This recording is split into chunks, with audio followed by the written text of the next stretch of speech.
पिछले हफ्ते हमने पढ़ा था मूसा ने चट्टान पर मारा, उसकी वजह से मूसा वादा किया गया देश प्रवेश नहीं कर पाया। उसके बाद आज हम पढ़ेंगे। Praise the Lord. आप सबको यीशु मसीह के नाम से मैं अभिवादन करता हूं। मैं भी करता हूं कि आप लोग सब परमेश्वर में आनंदित हैं और सुरक्षित हैं। परमेश्वर ने हमको उनका वचन पढ़ने के लिए मौका दिया है। हमने उत्पत्ति का पुस्तक से शुरू किया, निर्गमन पढ़ा, फिर लेवी व्यवस्था पढ़ा, अभी गिनती खत्म किया। आज हम व्यवस्था विवरण से शुरू करने वाले हैं। व्यवस्था विवरण मूसा का लिखा गया 5 पुस्तक में आखिरी पुस्तक है। व्यवस्था विवरण का शब्द ग्रीक शब्द से आता है। ग्रीक भाषा में इस शब्द ड्यूट्रोस नोमोस कहते हैं। ड्यूट्रोस का मतलब है दूसरे बार और दूसरा। नोमोस का मतलब है नियम। इंग्लिश में इसलिए इसको कहते हैं ड्यूट्रोनॉमी, ग्रीक में दूत्रोस नोमोस। हिंदी में व्यवस्था विवरण, व्यवस्था क्या है? नियम है, और विवरण मतलब एक्सप्लेनेशन, और एक बार अच्छी तरीके से बोला गया है। इसको दूसरा नियम भी बोल सकते हैं, बार बार नियम दिया गया वे भी बोल सकते हैं। मगर आप देखेंगे तो ये पुस्तक का नाम का अर्थ ये बनता है कि परमेश्वर ने या मूसा भी उनका लोगों के पास दूसरे बार नियम बताया था, और दूसरे बार नियम बताया गया था उनको, वही उसका अर्थ निकलता है। हमने देखा मूसा ने पहले 5 पुस्तक को बाइबल में लिखा है।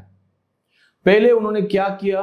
निर्गमन का पुस्तक, लेवी व्यवस्था और गिनती का पुस्तक को एक सही क्रमांक में रखा। फिर उसके बाद इतिहास और आज्ञाओं का पुस्तक को सही क्रमांक में रखता है। इसकी वजह से हम देखते हैं, और एक बार मूसा ने जो नया पीढ़ी आया है ना, उनको व्यवस्था सिखा रहा है। और एक बार जो भी व्यवस्था पिछले 4 पुस्तक में दिया गया है, लेवी व्यवस्था में, गिनती में दिया गया है, उसको ही मूसा अभी व्यवस्था विवरण में विवरण करके दे रहा है। ये हमको समझना चाहिए। इसकी वजह से इस पुस्तक का नाम है व्यवस्था विवरण। समझ में आ रहा है आपको? देखिए, लोग अभी सीनाई पर्वत से निकला, कादेश बर्निया तक आया, फिर वहां से वो लोग पाप में चला गया और परमेश्वर से दूर गया। 38 साल के बाद योर्दान नदी के सामने, मतलब अभी जो जगह पे ये लोग खड़े हुए हैं, मोआब के मैदान, उस जगह से आप देखेंगे तो योर्दान नदी पूर्व की ओर है। ठीक है, वहां पे ये लोग खड़े हुए हैं। अभी योर्दान नदी को पार करेंगे तो कानान देश में वो लोग प्रवेश करेंगे, इजराइल देश के अंदर प्रवेश हो जाएंगे, वादा किया हुआ देश के अंदर प्रवेश हो जाएंगे। अभी इजराइल 500 साल के बाद, मतलब वादा परमेश्वर ने दिया अब्राहम को, और परमेश्वर ने जब अब्राहम को वादा दिया, वहां से शुरू होके 500 साल के बाद ये लोग अभी इस जगह पे खड़े रहे। कितना बड़ा बात है ना? परमेश्वर जो वादा देता है वो कितना भी साल होने दो, वो पूरा करता है। परमेश्वर आपसे कुछ वादा किया है तो विश्वास कीजिए, परमेश्वर जरूर पूरा करने वाला है। आमीन। देखिए, यहां पे ये लोग जो खड़े हुए हैं ना, ये मूसा के साथ मिस्र देश छोड़ के आया हुआ वो पीढ़ी नहीं है, ये नया पीढ़ी है। जो 25 लाख लोग मिस्र देश छोड़ के मूसा के साथ आया, लाल समुद्र पार करके आया, सीना पर्वत में आया, परमेश्वर का आवाज सुना, तंबू में उनका महिमा देखा, वो जो पीढ़ी थे वो लोग सब विद्रोह में चल के मर गए, घड़ा गए वो लोग। अभी जो पीढ़ी आया है उसमें यहां पे रहने वाले लोग, वो लोग सब नया पीढ़ी का लोग है। मतलब इनका जन्म ये जंगल में हुआ है, ये नया पीढ़ी को वाचा को पुष्टि करके देने के लिए परमेश्वर ये पुस्तक दिया है। और मूसा ने बार बार नियम को उनको सुना रहा है। मूसा ने इस पुस्तक में जो भी घटनाएं हैं, बातें हैं, वो सब मोआब मैदान से लिखा। और लगभग जो जगह पे ये पिछले पीढ़ी परमेश्वर को छोड़ के पाप में गिरा 38 साल के पहले, वही जगह पे ये लोग अभी खड़े हुए हैं। समझ में आ रहा आपको? पहला अध्याय 3 वचन, अध्याय 1 वचन 3 आप खोलेंगे तो आपको समझ में आएगा। मेरे साथ खोलिए, अध्याय 1 वचन 3, व्यवस्था विवरण का पुस्तक। सुनिए। 40वें वर्ष के 11वें महीने के पहले दिन को जो कुछ यहोवा ने मूसा को इजराइलियों से कहने की आज्ञा दी थी, उसके अनुसार मूसा उनसे ये बातें कहने लगा। देखिए, ये जो बात यहाँ पे इस पुस्तक में जो भी लिखा गया है, जो भी नियम लिखा गया है, वो यहां से मूसा ने सिखाया। ये जो समय है ना 40 साल के बाद, ये 40 साल कहां से आ रहा है? निर्गमन का पुस्तक का समय से शुरू करके यहां तक इन लोगों को पहुंचने के लिए 40 साल हुआ है। 40 साल परमेश्वर उनको जंगल में, रेगिस्तान में खाना पीना सब कुछ देके संभाला। एक पीढ़ी तो गया, दूसरा पीढ़ी अभी आ गया। हमारा परमेश्वर कितना दयालु है, कितना कृपालु है, अद्भुत रीति से हमको चलाते हैं ना। कभी कभी हम सोचते हैं कल क्या खाएंगे, कल हमारा क्या होगा, फिर भी है ना परमेश्वर हमको जिंदा रखा है। ये कोरोना वायरस के समय में बहुत सारे लोग सोच रहे थे मेरा क्या होगा, आगे क्या होगा मेरा जिंदगी, और परमेश्वर उनका लोगों को बचा के रखा है। आपको बचा के रखा है, मुझे बचा के रखा है। इसके लिए परमेश्वर को धन्यवाद।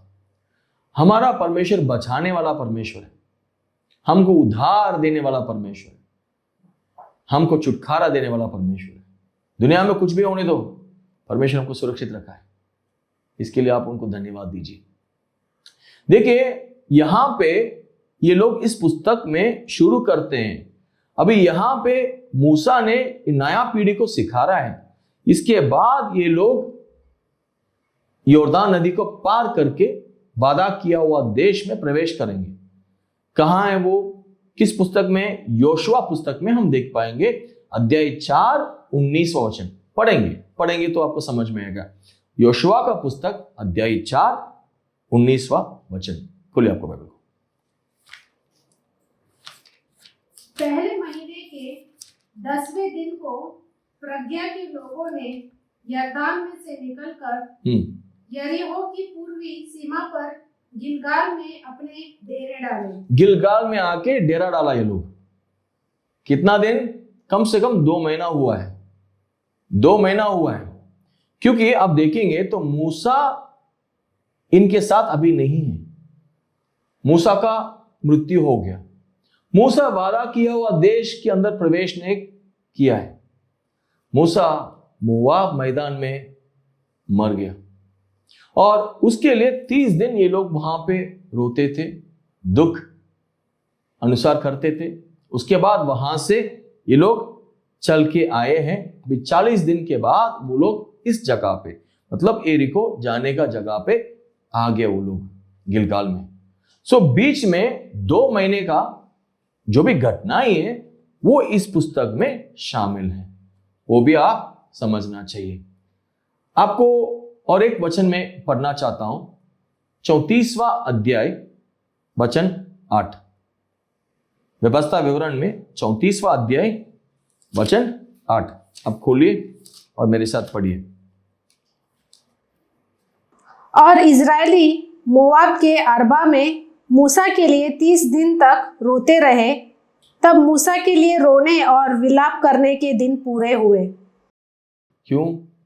मूसा का जीवन खत्म हो गया। वचन 7 पढ़िए, आपको समझ में आएगा।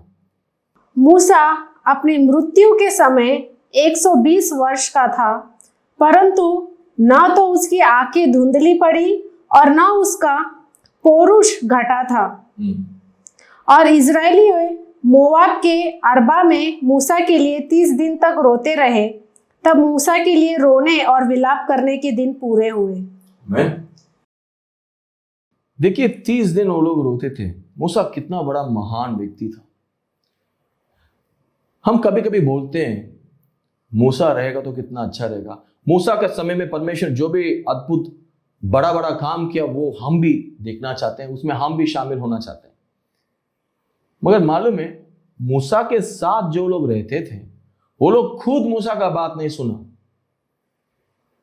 आपके पास परमेश्वर जो बंदा को लेके आया है, जिनके द्वारा आपको अगुवाई करता है परमेश्वर, उनके पीछे आप चलिए। मूसा या एलिया उनके पीछे जाने के लिए कोशिश मत कीजिए। आपके पास हो सकता है मेरे जैसा एक मामूली व्यक्ति जिनको परमेश्वर इस्तेमाल करके आपको चला रहेगा, उनके पीछे चलिए।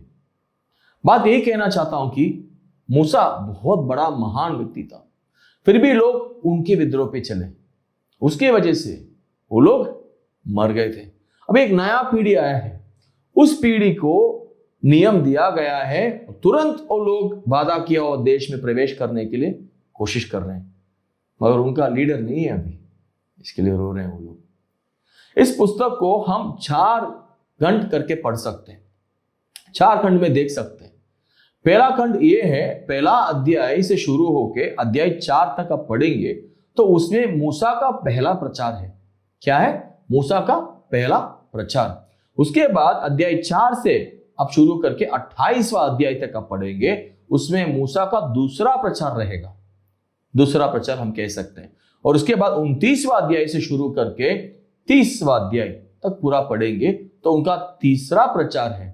ये तीसरा प्रचार एक अलग वाचा है, वो हम पढ़ेंगे, आपको समझ में आएगा। उसके बाद 31वां अध्याय से शुरू होके अध्याय 34 तक आप पढ़ेंगे तो 14वां खंड होता है। उसमें आप देखेंगे अंतिम शब्द, मतलब मूसा का अंतिम शब्द और मूसा का मृत्यु के बारे में हम पढ़ सकते हैं। आपको यह समझ में आया होगा कि मूसा का मृत्यु के बारे में खुद मूसा ने नहीं लिखा होगा, किसी और ने लिखा है, हो सकता है योशुआ ने लिखा है, वो हम समझ सकते हैं। वाचा को पुष्टि करने के लिए ये पुस्तक को वापस दोबारा कहा गया है। नियम को वापस परमेश्वर ने उनके साथ बात करके दिया है। मूसा ने उनके पास वापस परमेश्वर का वचन को दोबारा कहा। क्यों बार बार मैं कहता हूं? क्योंकि परमेश्वर के वचन बार बार सुनना, बार बार प्रचार करना हर एक विश्वासी और पासवान का काम होता है। जो भी लोग अभी सुन रहे हैं वचन, वो लोग सब जंगल में पैदा हुए हैं। इसकी वजह से उनको बार बार बोलना पड़ता है, क्योंकि वो लोग ये अद्भुत काम, लाल समुद्र पार करके आना और परमेश्वर ने जैसे मिस्र देश में न्याय किया, विपत्तियों, वो सब नहीं देखा वो लोग। इसलिए उनको बार बार वचन कह के सिखा रहे हैं मोसेस। इसलिए हम भी इस पीढ़ी में रहने के समय वचन को बार बार पढ़ के समझना चाहिए, बहुत जरूरी है।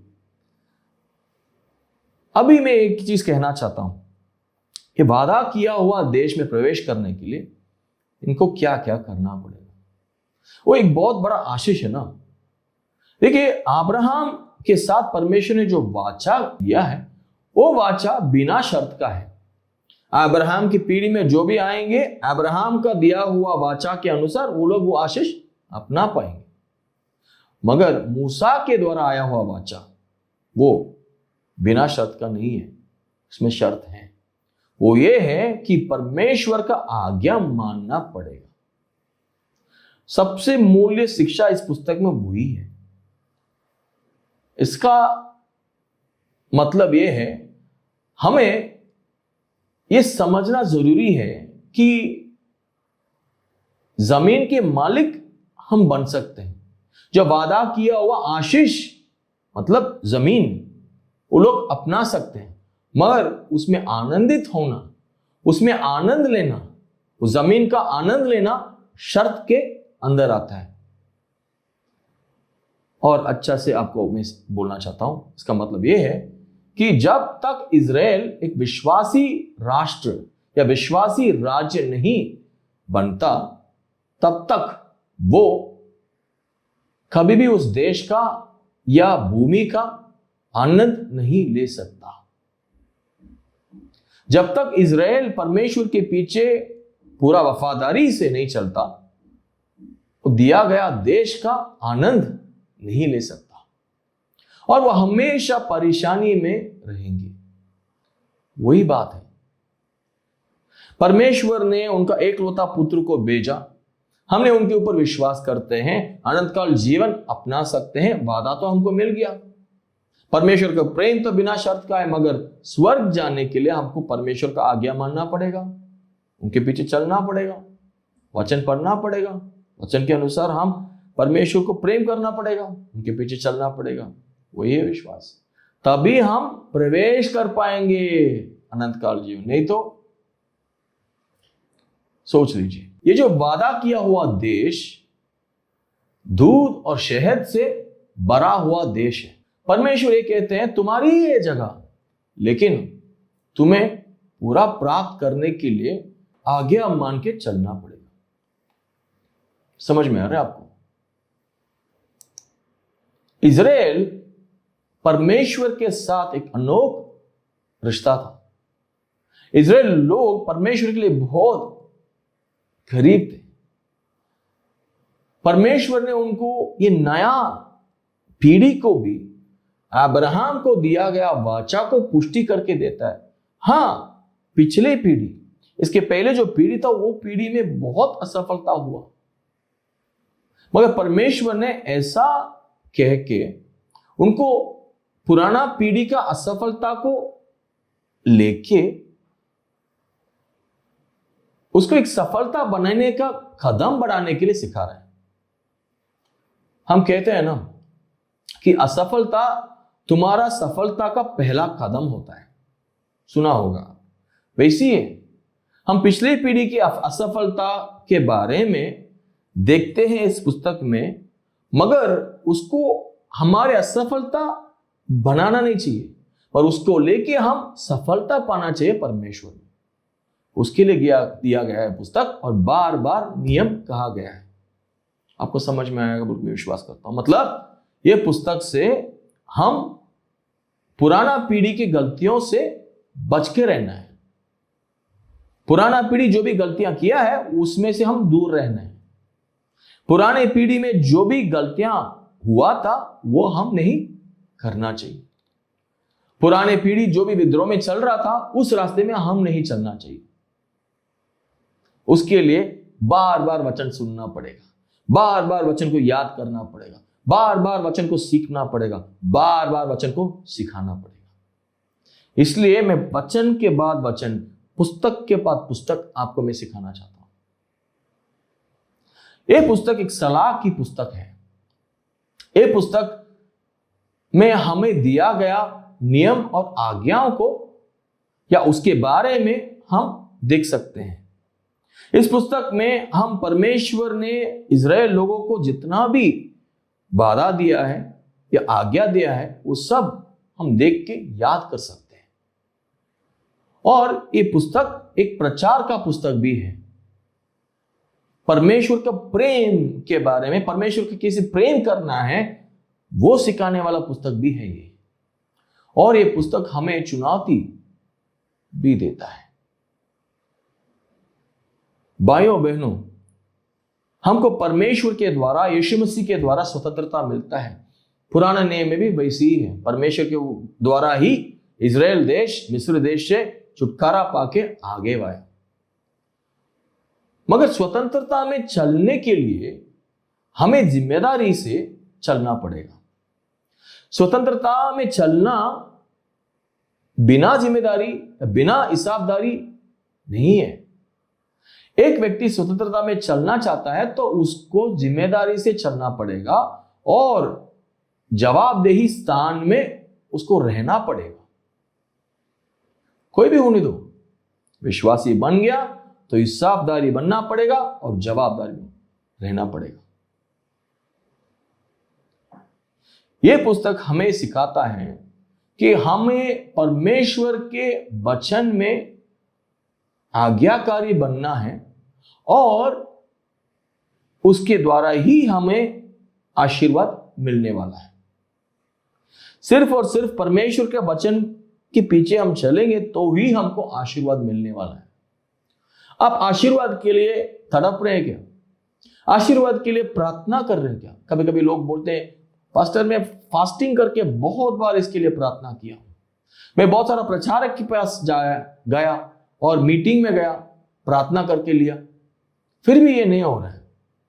आपको मैं सलाह देना चाहता हूं, परमेश्वर का प्रेम बिना शर्त का जरूर मिलेगा आपको, पर आशीष है ना शर्त के साथ आता है। परमेश्वर का आशीष चाहिए तो वचन की ओर देखिए, वचन की सिखावट के अनुसार चलिए।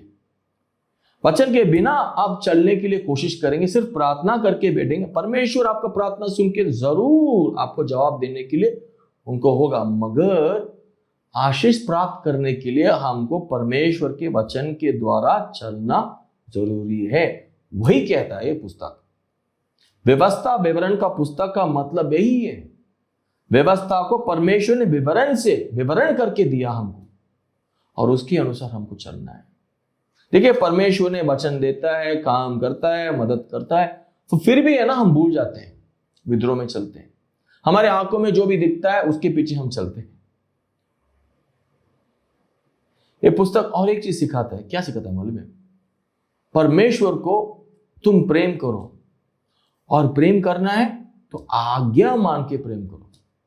एक साइड में परमेश्वर को प्रेम करो, दूसरा साइड में परमेश्वर का आज्ञा मान के चलो। दो साइड है, एक हाथ में परमेश्वर को प्रेम करो, दूसरा हाथ में परमेश्वर का आज्ञा मान के चलो। यही सिखाता है पुस्तक।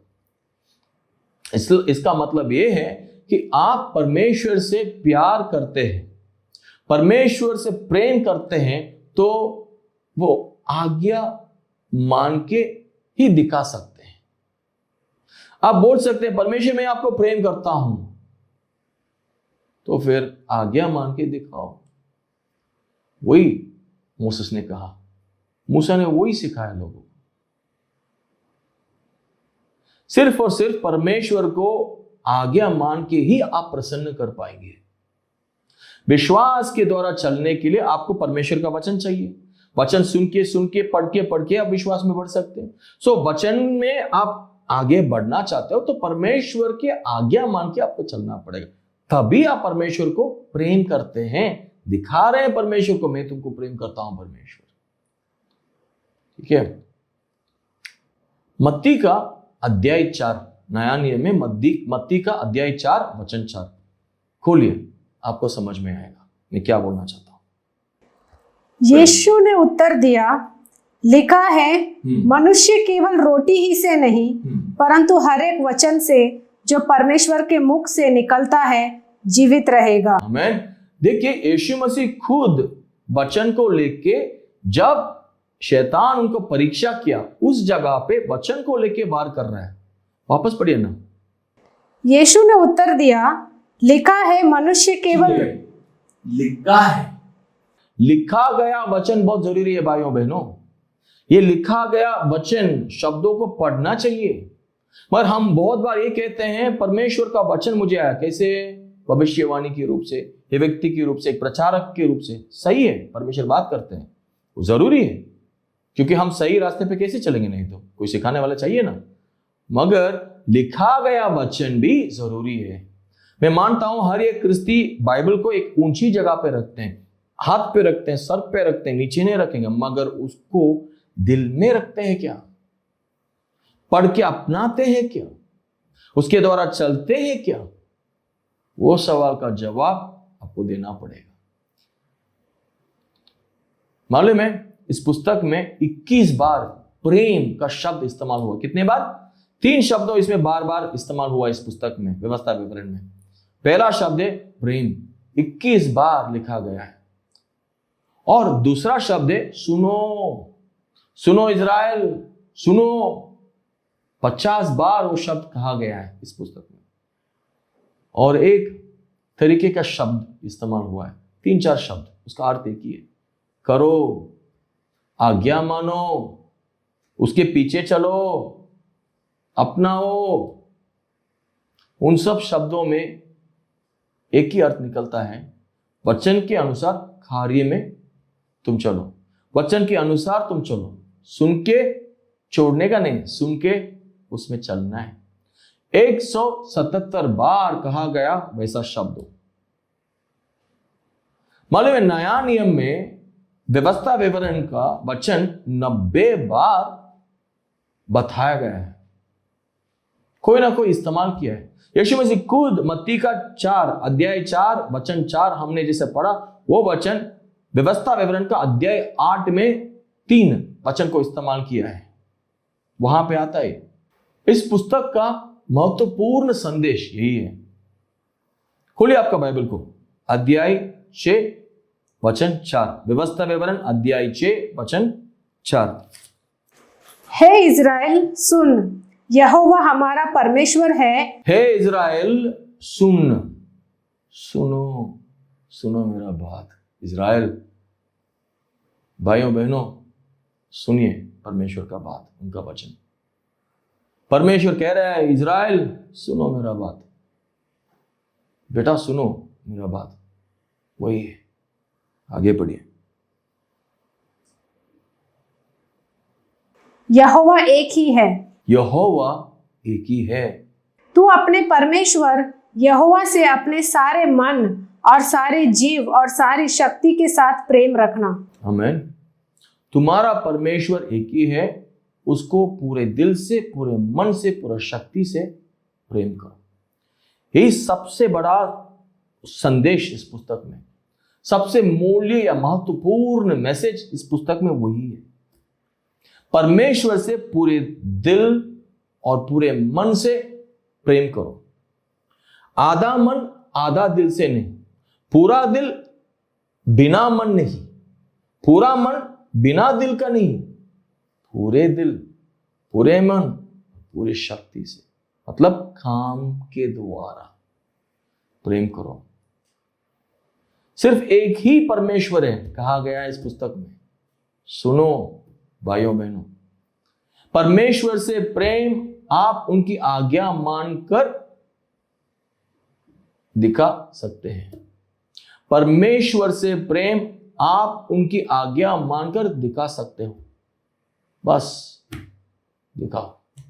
एक ही परमेश्वर है, उनका पूरे दिल से आप प्रेम करो, पूरे मन से प्रेम करो, पूरे शक्ति से प्रेम करो और आज्ञा मान के चलो।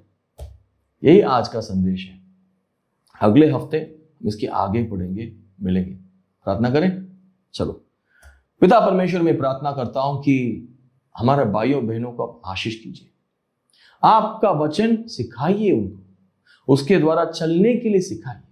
जो अगुआ उनको दिया है उनके पीछे वो लोग वफादारी में चले। मैं प्रार्थना करता हूं कि उनका घर में आपका शांति और आशीष आनंद से भरे। प्रार्थना करता हूं परमेश्वर उनके साथ रहिए। यीशु मसीह के नाम से हम प्रार्थना करते हैं, आमीन। Hallelujah, praise the Lord. परमेश्वर आपको आशीष दे।